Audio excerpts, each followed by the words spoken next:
Ano na, labanan ng mga tagahanga at maligayang pagbabalik sa channel.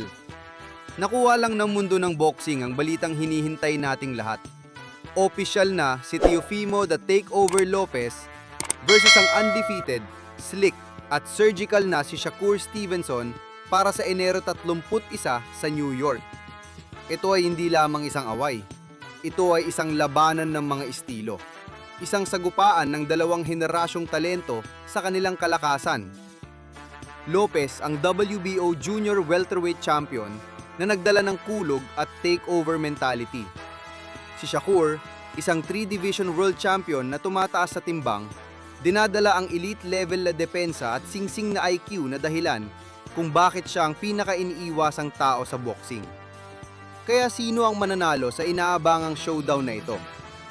Sinisira namin ang mga susi sa tagumpay, ang mga X-Factor, at ibinibigay sa iyo ang aming hula. Sumisid tayo. Para kay Teofimo Lopez, ang diskarte ay simple, ngunit hindi ka panipaniwalang mahirap isagawa. Gawin itong isang dogfight. Kailangan makapasok si Teo at ipirit ang kanyang kalooban. Siya ang natural na mas malaking tao. Matagal na siyang nangangampanya sa 100 at 40 pounds, at ang kanyang kapangyarihan ay isang napakalaking equalizer. Kilala si Shakur sa paggawa ng mga tao na makaligtaan ng 1 pulgada at magbayad sa kanila, gamit ang napakatalino na half step at lean back na depensa. Kung tataya si Teofimo sa labas at maglalaro ng isang laban sa boxing, kukunin siya ni Shakur magdamag. Ngayon para kay Shakur Sugar Stevenson. Ang kanyang diskarte ay katumpakan at pasensya. Ang yelo sa apoy ni Teo. Ang landas ni Shakur tungo sa tagumpay ay nakasalalay sa pagiging matador sa toro ni Teofimo. Ang kanyang singsing na IQ ay wala sa mga chart, ang kanyang depensa ay arguably ang pinakamahusay sa sport, at ang kanyang timing ay hindi nagkakamali. Kailangan niyang gamitin ang kanyang elite speed at footwork para manatili sa isang distansya kung saan maaari niyang tamaan si Teofimo, ngunit hindi siya matamaan ni Teo. Baka makakita tayo ng maraming jabbing, maraming feints, nakakadismaya kay Teofimo at pinipilit siyang magkamali.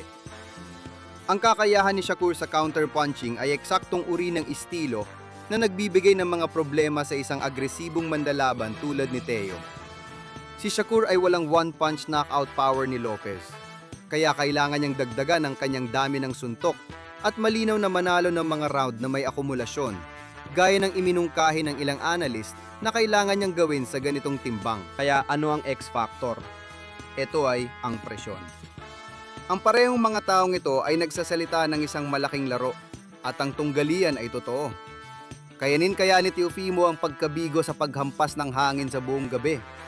Kakayanin ba ni Shakur ang kapangyarihan at ang pisikal na lakas ng isang tunay na 100 at 40 pound elite? Ito ay isang tunay na 50-50 na laban sa papel na tutukuyin ang supremacy sa division. Ang hula ko? Isa itong tactical chess match na malamang na malayo.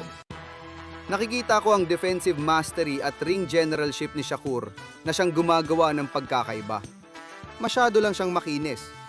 Pinipili ko si Shakur Stevenson sa pamamagitan ng nagkakaisang desisyon sa isang napakatalino na pagpapakita ng technical na boxing. Pero ano sa tingin mo?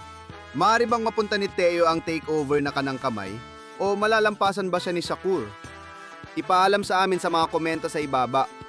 Huwag kalimutang i-like ang video na ito, mag-subscribe para sa higit pang mga breakdown ng labanan, at sasaluhin ka namin sa susunod.